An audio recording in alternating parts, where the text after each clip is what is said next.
Hey guys, welcome to another episode. I am very excited today because today I have with us a guest, Mr. Bob Galletta, who is the podcaster. He hosts the podcast Beyond Our Boundaries, and he is also a coach who works with people to help them really step out of their comfort zones and live their absolute best life. I cannot wait to jump in and talk to him today. Welcome to another episode of Awaken Your Inner Awesomeness. I am your host, Melissa Oatman from melissaoatman.com. If you're new, welcome. If you're returning, welcome back. So, good morning, Bob. Thank you so much for being here with us today. How are you? I'm doing well. Thank you very much for having me. I'm very excited. I'm excited to have you here too because I know you're a fellow coach and Mhm. you work with helping people a lot, and that's really what the show is all about. So, I can't wait to dive in and really talk about how it is that you help people and work with people. But before you start telling us about that, I really would like to get a sense of who you are and how your journey in life led you to what you do now, helping others. So, just tell us a little bit about yourself. Yeah, sure. So I will give you the really short, condensed, highlighted version. And this is not to sound like I'm in any way, shape, or form a victim or that I don't, it's not a pity party at all. But the reason why I mentioned some of the more traumatic and tragic experiences of my life is just so that I can connect with people to let them know that I have a wide array of traumatic events that have occurred in my time and I'm here. And that's the beautiful thing. So I'm not sharing these things with you, Melissa, so that for sympathy. I'm sharing this so that your listeners will know, like me too, right? I've gone through a lot of things in my life. I've had a very traumatic upbringing. One of the best opening lines of any book ever is "The road less traveled," and it just simply says life is difficult, and it is, right? It's difficult for Melissa, it's difficult for Bob, it's difficult for everybody. And I think that when we're growing up, I think that we have this impression of what we're supposed to get as kids. You go from that time when you're a little child, your parents are like superheroes. And then as you start to hit adolescence, you realize that their capes are not working and they're just, maybe not superheroes. And then you get a little bit older and you realize, especially once you have kids of your own, like maybe they were just some messed up people doing the best job that they could, right? So but in my life, I grew up in an organized crime family. So I had a different set of principles that were instilled in me at a very young age. My father murdered my mother a couple days shy of my 10th birthday, which happens to be the day after Christmas. So that tragedy and trauma was introduced to me at a very young age. Wow. The good thing about that is that when mom's murdered young, they immediately want you to go to therapy. And for those of you that have not stepped into the therapy process, I strongly encourage it. I hated going to therapy when I was a kid. And I would sit there with my arms crossed and be all cranky and grumpy and say, well, I'm not going to tell these people anything. And then they would still know things, right? They would. So it used to bother me, even at a young age, like, how do they know this stuff? I'm not saying anything. So I started studying, like, what is it that they're looking for? Body language, tone, right? Where are your eyes looking when you're talking to someone? And I started trying to learn this stuff so that I could manipulate the people that I was forced to speak to. But as a beautiful thing happened is along that journey, I started to appreciate what these people were actually trying to do for me. They were trying to get me in touch with who I be. And I know that that's a grammatically incorrect statement, but it has become the essence of who I am today. So I suffered all these different tragedies, childhood sexual abuse, physical abuse from an older sibling that occurred pretty much daily until I was about 15 or 16 years old. I've been involved in not one, but two failed marriages. And I say failed only because they ended in divorce, but they had lots of good things in them as well. One of them was severely dysfunctional. Uh, I have a history of substance abuse, predominantly drugs. I smoked crack for 30 plus years on and off with varying degrees of success, which is another stimulating way to say that sometimes I was a mess and sometimes I was just a functioning addict and sometimes I was clean. And that prolonged my drug use for a long time. There's a lot of history of violence in my marriage, both ways. My wife actually stabbed me in the chest during one of these drug fueled events. And when I got home from the hospital, I just crawled back into bed like everything was normal. So, like, I understand when people say, hey, I'm suffering because of XYZ, how it feels to go through those events.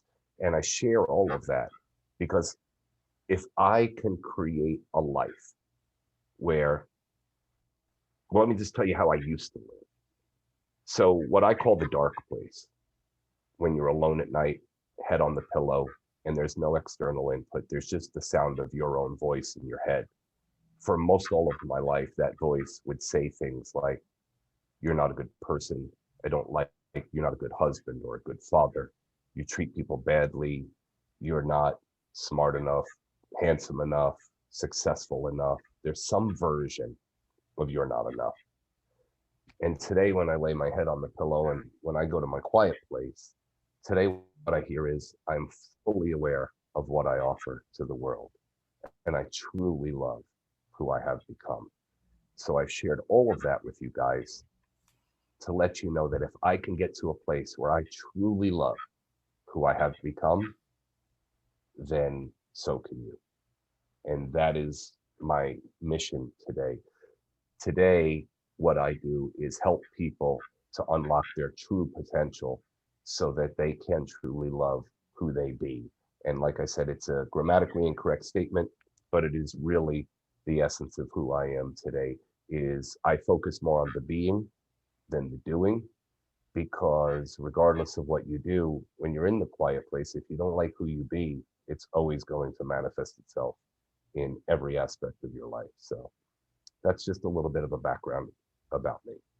I love that. And as a former English teacher, I will excuse the grammatical error there. But I love that about just being, because you're so correct when you say that we just have to allow ourselves to be. And I think where many of us really get in our own heads and get in our own way is when we try to control everything in life instead of focusing on being happy with who we are and just allowing who we are to exist and to work on that. We make things so much harder for ourselves, but that's a really difficult concept for a lot of people, is just allowing, just Yes. be. That's so hard for so many people. How do you help people see or get to a place where they're able to do that? So I didn't set out with this intention to create a program of transformational change, but I knew that I didn't like who I was, as I mentioned. And, there are many different events that occurred in my time. I've been physically injured often. I've been stabbed 8 separate times on 5 separate occasions. And I've had, been beaten within an inch of my life. I've had a lot of physical trauma. Like I said, my wife and I, my ex-wife and I, were in a very dysfunctional relationship. You would think that any one of those events would have said, hey, this is your wake-up call. It's time to make some changes. But that wasn't my truth. Like I told you, when my wife stabbed me, I just went home and back to bed and woke up like, okay, it's Wednesday. What's for dinner? So about 7 years ago, I was sitting in my driveway. Again, nothing happened. And I just realized how sick and tired I was of being Bob. And I knew that I didn't have the skills necessary to bring about any long lasting effect. But I knew that it didn't matter what I did. I made my first $1 million by the time I was 25, and I still hated who I was. So I realized that I had to be different because I had done so many things, and it never brought about the desired effect, which was for me to love who I be. So I'm sitting in the driveway, and I just made a decision that I wanted to be somebody different. I knew I didn't have the skills. Everything I knew got me right there, and I hated that place. So I imagined in my mind, if I had a magic wand and I could just wave that wand and tomorrow wake up in this fairy tale of what I now call Best Bob, what would Best Bob look like? How would I spend my time? How would I think? How would I feel when I was engaging with other people? What people would I be engaging with? And more importantly, how would they feel by being in my presence? What would they think? What would they want to do when we were interacting with each other? Where would I be doing these things? And so I just created this image in my mind. And then I just started acting congruent with what that guy, how he would be living his life. And some things worked and some things didn't. And so I had to adjust accordingly. But I had to remember always that each and every day I have a choice. I have a choice to live as best Bob or to go back to that other way of being, which I had been being my whole life. And it wasn't, and so that's what I did. And it created this transformational change. And the reason why I talk so much about transformation as opposed to just change is because I've changed so many times that I've lost count. But in the end, I always went right back to where I was. So you can change, but you can also change back. But when you're transformed, you become something different, something new.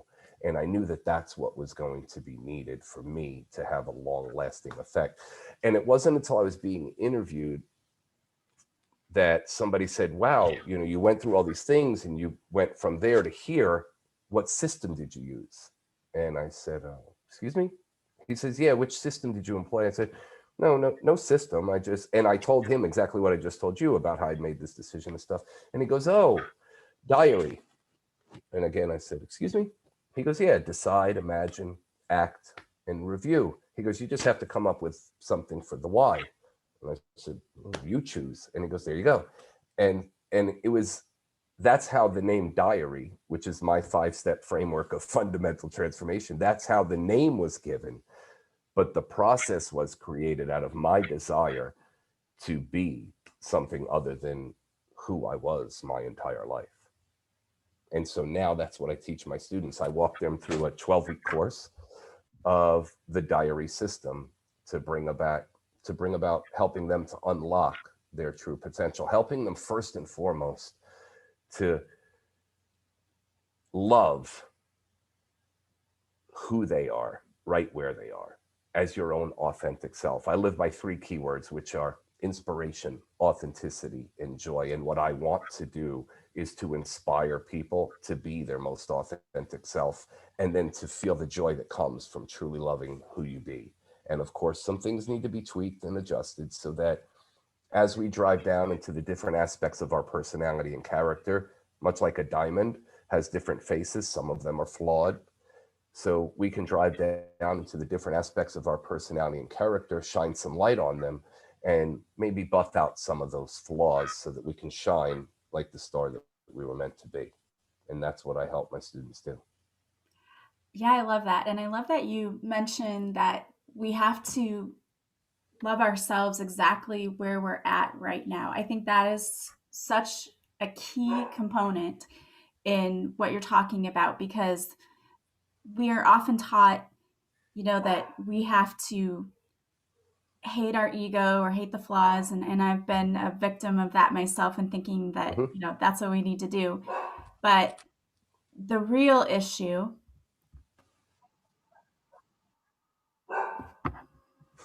the real issue is that, sorry guys, this is Nala. They know my dog. She likes to sometimes just jump in and say a little her piece of mind too. So we're talking You know about what's flaws. great, Melissa, about this new world that we live in?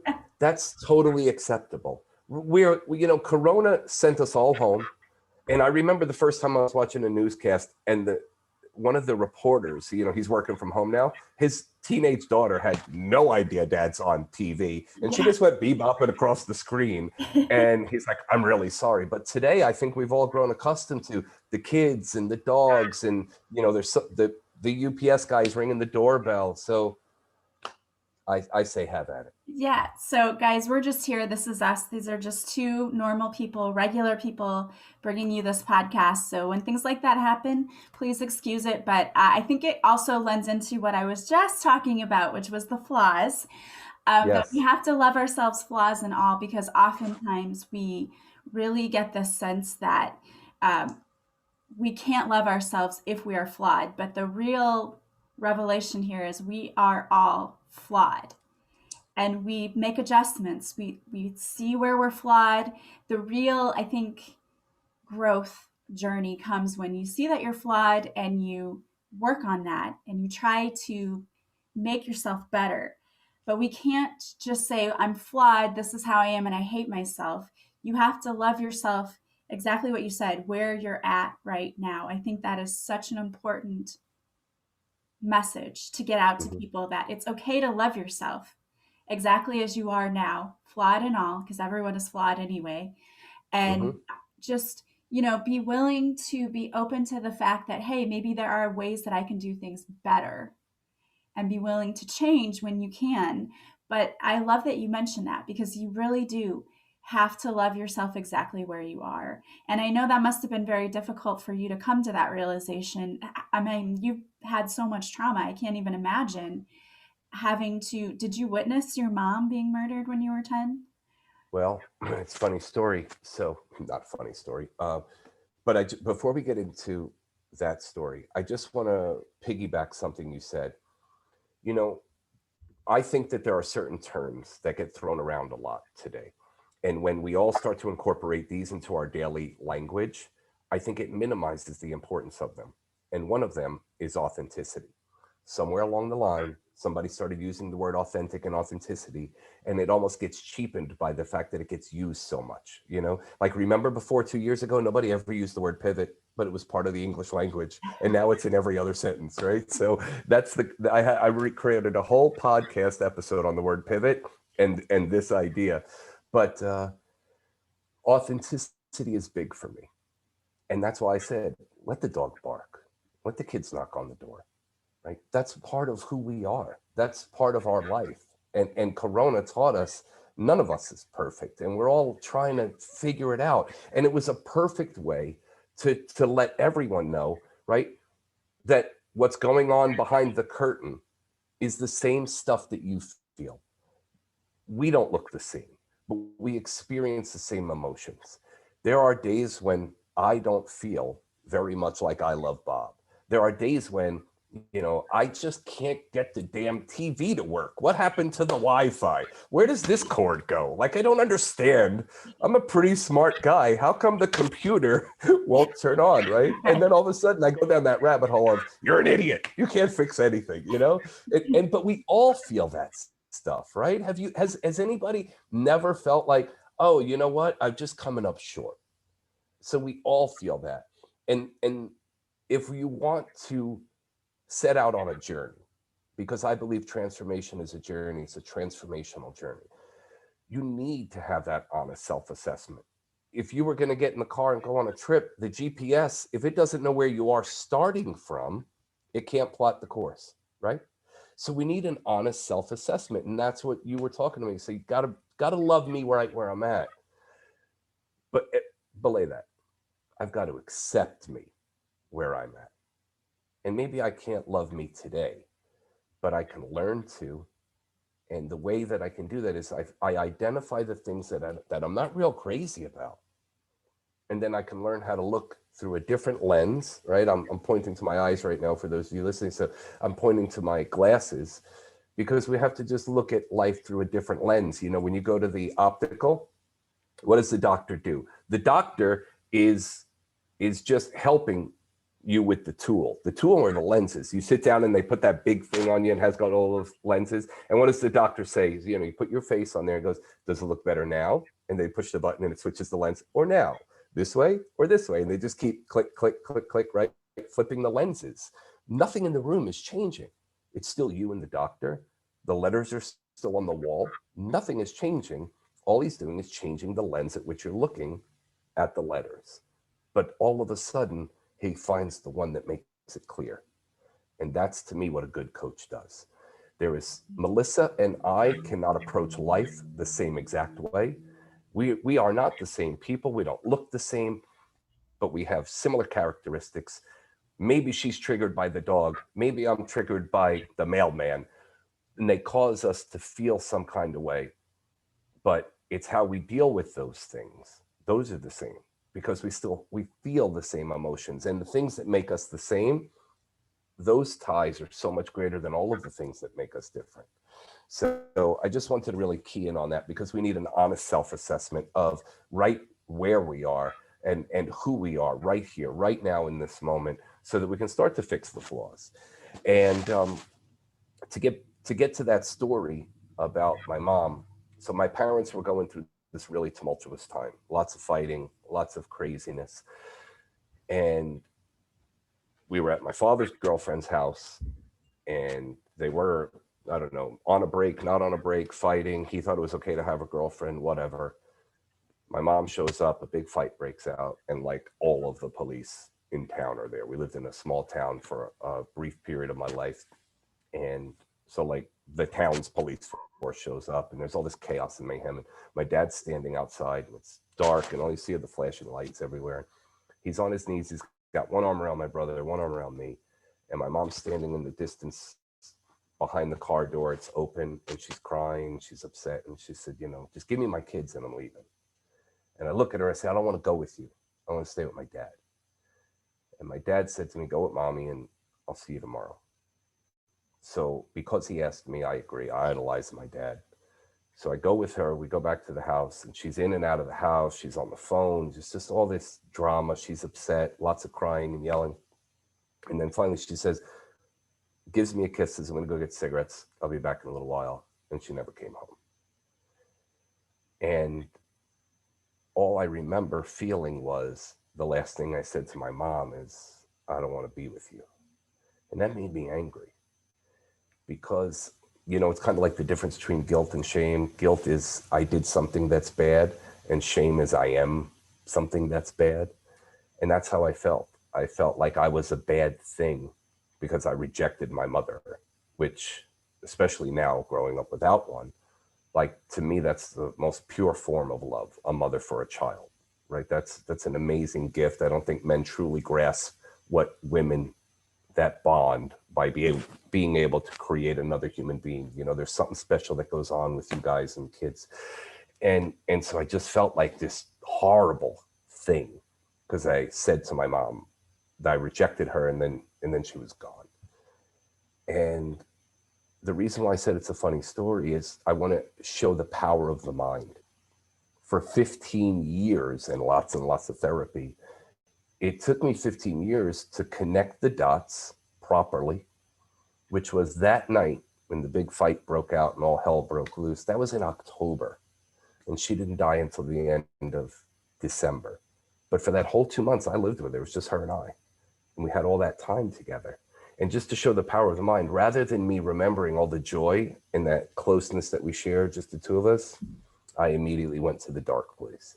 I immediately went to the place that says, you rejected her, you're a bad thing, and I lived angry.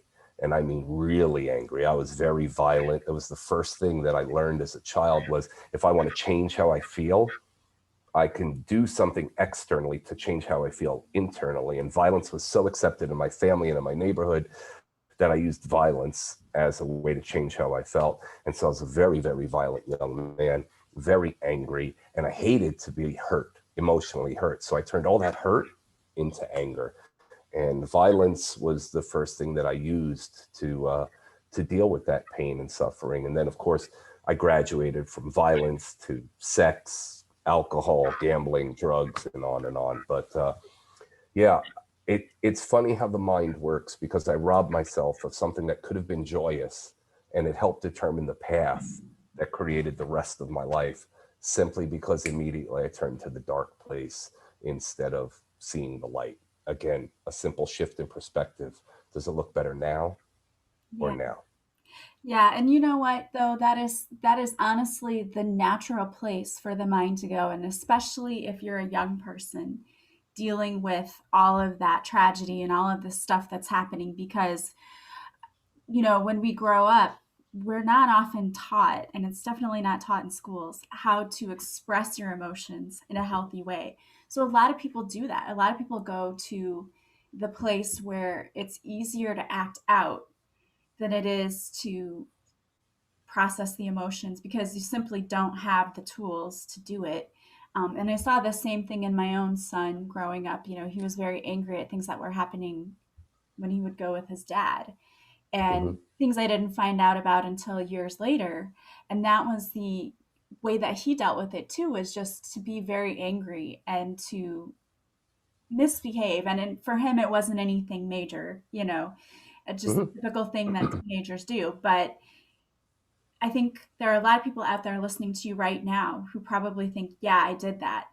Yes, I jumped into relationships that were bad for me, or I did drugs, or I drank, or I did this, or I did that, all as a way to cope with Hmm.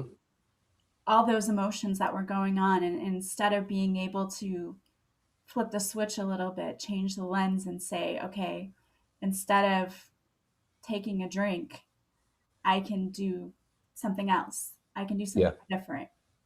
So, yeah, how do you help people?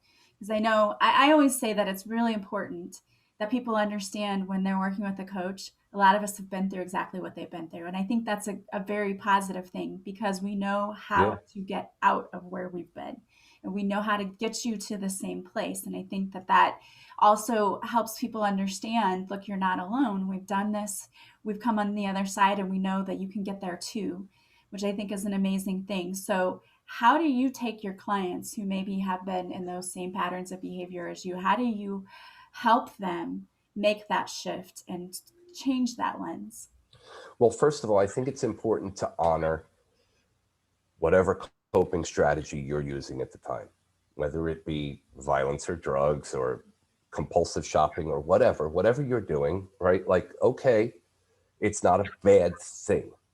I'm I was just in a clubhouse room earlier, right before I came into this one, and was, do we judge? And so the moderators asked me to speak. I said, yeah, I judge, right? I think there are two types of people in this world, people that judge and people that lie about whether or not they judge, right? Because we have to make some type of judgment. Is this a good thing or bad, right? That whole fight or flight. Should I run? Should I, is the saber tooth coming to get me, right? We're not really dealing with saber tooths anymore, but we still need to address a situation and an environment. And like you said, we're not teaching this stuff in schools. We're not, and where are you learning most of your stuff? From your parents. What did I say earlier? As you get older and have kids of your own, you realize, hey, these were just two people that really didn't, A, we don't come with instructions, and B, they were just trying to figure it out themselves. Maybe their parents didn't know squat. I know that my father did a horrible job as being a father. I love my dad, and I forgave my dad. How about that one? Like, my father robbed me of all of that opportunity with my mom, and I forgave him. And we could talk about that if you like, because forgiveness has nothing to do with the other person and has everything to do with how free do you want to be. You want to live your life free, or do you want to live your life full of anger and resentment? Because me holding on to that, me nurturing, like I say, it's like a seed. You give it water, you give it sunlight, you bring it up all the time, you bring it out every time you talk about it, bring it out, give it some sunlight, you water it by talking about it, you're feeding it nutrients, you're letting it grow and grow and grow. Well, those seeds that were planted in me, they were strangling me. They just grew to take over all of my insides, and there was no room left for anything else. So the first thing I do is just honor whatever you're doing. It's okay, but it's probably not serving you the best. So let's look at some different strategies. And I think that there's so much power in being able to identify something and let the other person know, let the student know. You remember the Me Too movement? What was the power in that? The power was me too, right? Like, I get where you're coming from because me too.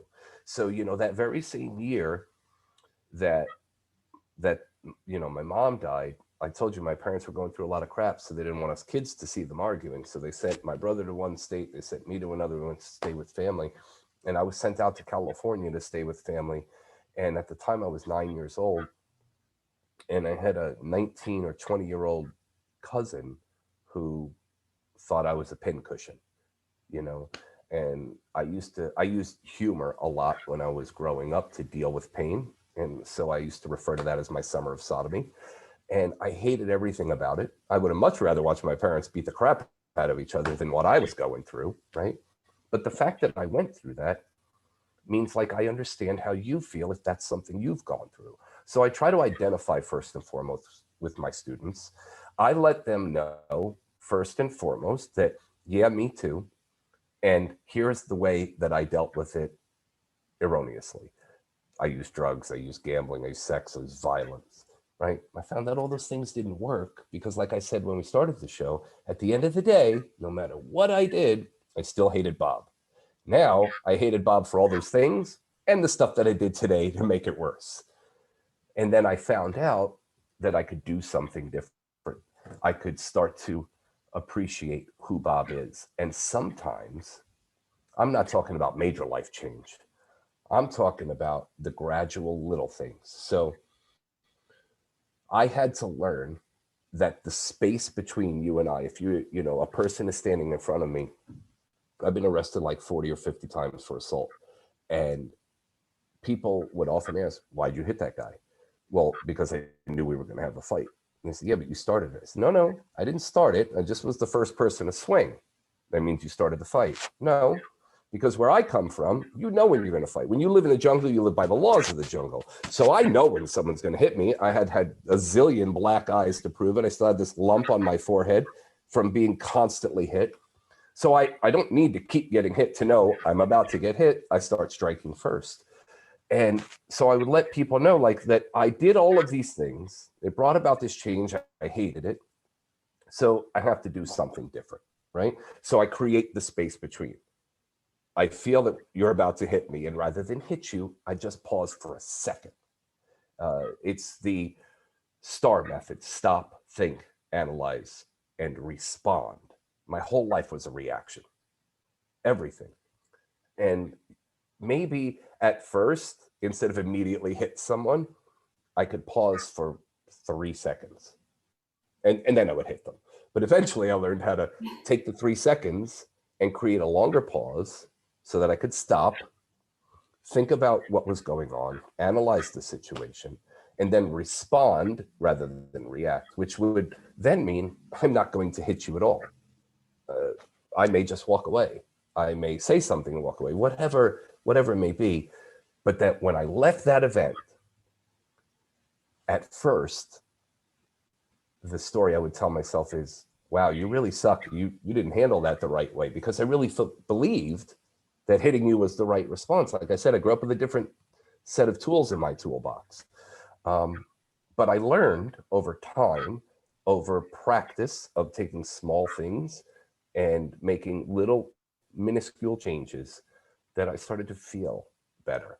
And what I noticed was I wasn't just changing what I was doing, I was changing who I was being. And I like that. And if I can, you can. And I can show you how to do it 1 millisecond at a time, if that's where we got to start. I had a mentor that once told me, listen, we're going to just calm down. I want you to stare at this. He showed me this thing on the table. Stare at that for the next minute. And I was like, looking back and forth. I'm like, yeah, I can't do that. He goes, yeah. Can you do 30 seconds? Nope, not going to make it. He goes, how about 5? Can you just stare at it for 5? And, that's really where I had to start. You just got to start. Yeah, and I want to piggyback on that, because I love that you're mentioning that even if your intention was to do one thing and you didn't do it right, but you made progress with that. That's what we have to focus on. We keep ourselves up. We've got to focus on the fact that I made progress. Like, maybe you still lost your cool and you still yelled, but it took you longer to get there. Right. And eventually you're going to get to the place where you don't yell and lose your cool at all. That's right. You're making progress. You're making steps. It might feel like baby steps, but it's still something. And we've got to get to a place where we can say, I love that I was able to do that, instead of saying, well, I failed because look, I did it again. Like, okay. Oh my God. I hate that word. When I was, before this change, the word again, it often came when they slammed the door shut at the jail. Damn it, I did it again. I hated that word again. I screwed up again. I was a failure again. I let my kids down again. I let my wife down again. I just didn't come through again. Or, I did something wrong again. And I hated that word. But just like everything else we're talking about, I made it through the day without losing my cool again. I made some progress again. And that the space between,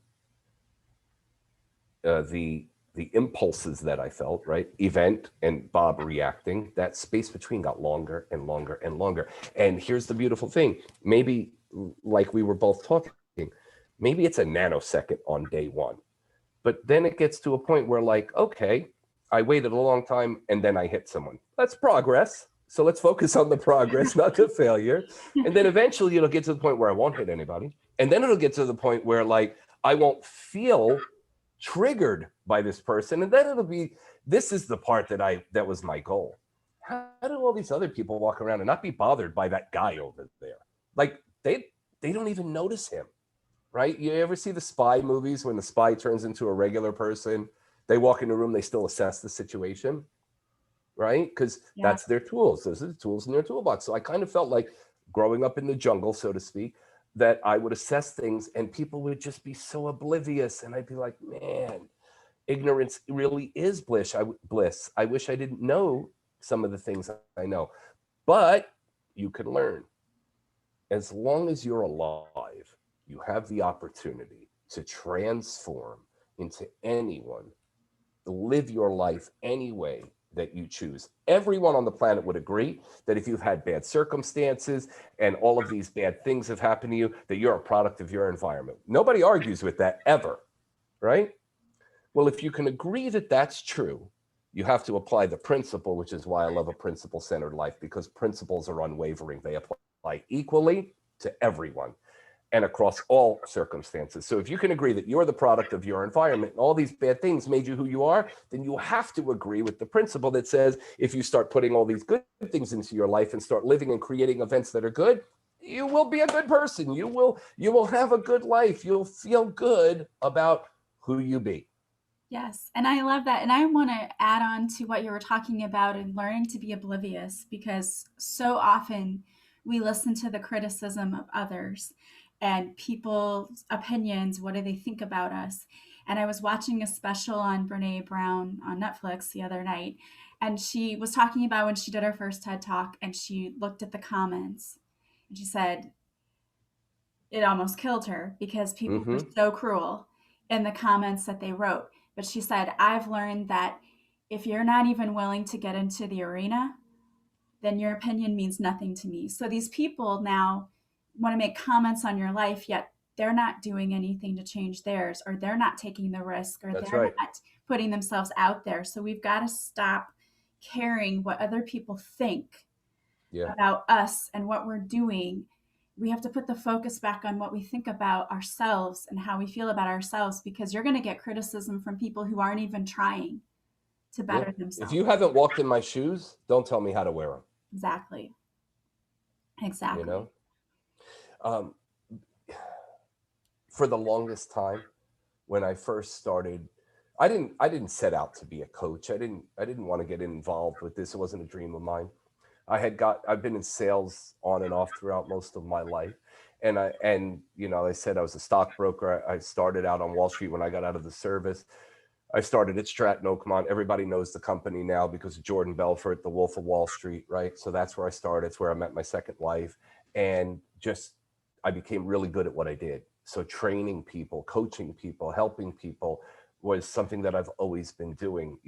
I was fortunate enough to be able to move my kids out of New York and move up to the Poconos in Pennsylvania and devote all of my time to being at home and spending time with them and going to the field trips and showing up for the school stuff and the PTA and all that, right? Like there's all these women and Bob, right? Because most of the dads are out at work, but I was able to be there and show up for all that stuff. And I wouldn't give that up for anything in the world, by the way.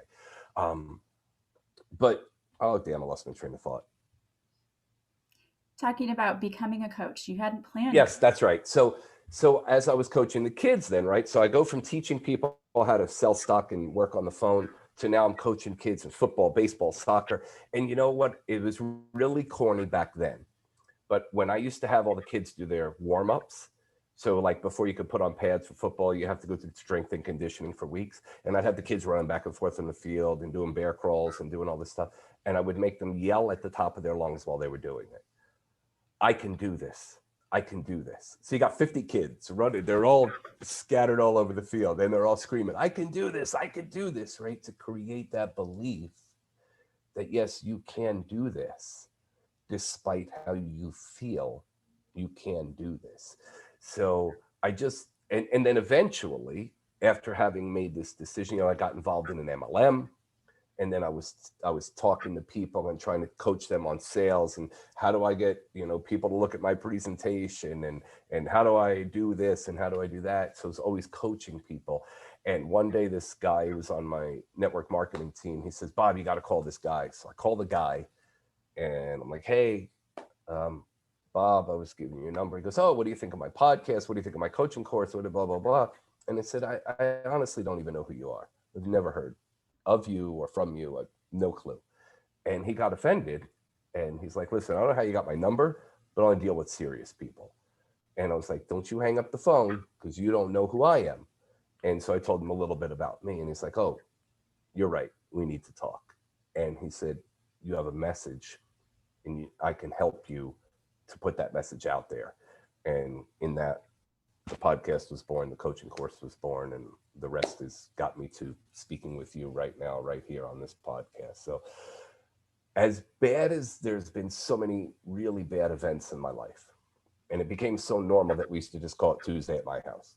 Something bad would happen, be like, yeah, it's just another Tuesday at my house. Wait till the weekend, because that's when things get really crazy. And I'm making light of a very, very dangerous, dysfunctional situation. But I wouldn't have changed any of it, because, like I said earlier, I truly love who I be today. I love where I'm at. I see the fault. I see the things, how I've done, how some of the things I've done have created different personality traits in my children. I see the relationships they're in today. And I still wouldn't have changed a thing. And just I was going to say this earlier, and I got sidetracked. My dad wasn't a great dad, right? Obviously. But one thing that he did do before he died was, I started taking care of him when he was in his mid 40s. He was overweight, lots of heart conditions, blah, blah, blah. So he was always around. And one day I said, listen, you've got grandchildren here. You need to focus on them. And he did. My kids love Pops. I mean, you can't say a bad word about Pops. When I tell them the kind of father he is, they don't believe me. They're like, not him. He was a great, they just love him. So as bad as he was to me, he tried to make up for it with my kids. And so for that, I have to honor him and love him for it. And so the other reason why I say that is to just say, like, as long as you're still alive, it's never too late to change who you be. And even those relationships that you've damaged, even the things that you wish didn't work out the way they did, you have the ability to transform who you be and to start living a life that will make you feel joy, that will make you feel ultimately fulfilled. When people ask me, what do I give my students? Fulfillment. Well, that's priceless. And I love what you're doing. And I want to thank you and honor you for doing that and for helping others. And if we have listeners out there who are maybe listening to you and thinking, I really want to change, I want to do something, what's the best way they can work with you or follow you? So two things. First and foremost, now that we have the addition of Clubhouse, which is great, you can catch me every day on Clubhouse in a room. It's under the Beyond Our Boundaries Club. The room is called Inspiration, Authenticity, and Joy. We meet 7 a.m. every day, Monday to Friday, New York time. And if you follow the Beyond Our Boundaries Club, you'll be alerted as to when that room or any other room that we open underneath that umbrella opens up. And that's a place where not only will you hear me speak, but I get to hear you speak, and you can share your thoughts, ideas, and weigh in on the topics that I discuss on my podcast, Beyond Our Boundaries. If coaching is something that you're thinking about, and listen, I'm not everybody's cup of tea, but if I happen to be a flavor that you're interested in, you can always reach out to me at my webpage. It's bobgalletta.com/call. Book a discovery call. We'll know within minutes whether or not we gel, and then we can always take it from there. But you can follow me on Instagram at BobbyMush13. Twitter's at BobbyMush13. And on Clubhouse, it's just Bobby Mush. So those are the ways to get a hold of me. I'm not that hard to find. All right. And we will have all of those links to your social media in the show notes today. So before we leave, this has been such a great conversation. I always like to ask our guests to leave our listeners with one piece of advice, a little nugget of wisdom, if you will, something maybe that you wish you would have known a lot sooner in your life. I never knew I had options. I never knew I had options. I always thought that I was growing up to be, like I thought I was going to be in the mob and dead by 20. I mean, retired at 25, dead by 30. I didn't know there was another way. And I just want everyone in the world to know, like, you have options. You can be the master and you can control your own destiny. Life can be whatever it is you choose it to be. And if you don't know how to make the life you want, give me a call and I can help. All right. I love that. And I want to thank you so much for being a guest here Thank today. you so much. And I want to thank all of you for being here with us today as well. As always, if you like this podcast, please subscribe. Please leave a positive review from wherever you're listening. And the greatest compliment you can pay me is to share this podcast with anyone you think might benefit. Also, don't forget to follow me on social media. I go live Mondays at 6:30 Central on Facebook, where I do a free card reading. If you show up for the live, I'll pull a card especially for you. And if you want to work with me, you can go to my website, melissaoatman.com. You can see the services that I offer. Plus, you can also book a free discovery call with me to see if we are a match energetically and how I might best serve you. I hope you guys are having a beautiful day from wherever you're listening. As always, I am sending you so much love and light. I will talk to you soon. Bye, guys.